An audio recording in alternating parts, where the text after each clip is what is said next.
Guys, దుబాయ్‌లో ఉన్నాను. చూడ్డానికి కుదరలేదు నిన్నటి ఎపిసోడ్, మొన్నటి ఎపిసోడ్.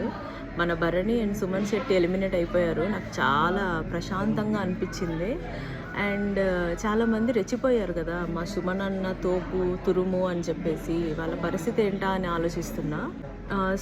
సంజన గారిని చాలా మట్టుకు మన సుమన్ శెట్టి అండ్ భరణి నామినేషన్స్లో కానీ, లేకపోతే మన టాస్కుల్లో కానీ చాలా నెగిటివ్గా, అసలు 0 పాయింట్స్ ప్రతి ఒక్క గేమ్లో తన్నే తీసేయడం ఇలా చేశారు. కానీ ఏం లాభం అయిందండి?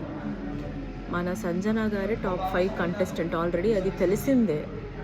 అందుకే వీళ్ళిద్దరు ఏవైతే చేశారో, నకరాలు ఏవైతే పడ్డారో ఈ 2 వీక్స్ నుంచి, వాళ్ళిద్దరిని అంతే ఫాస్ట్గా ఆడియన్స్ బయటికి కిక్ చేశారు.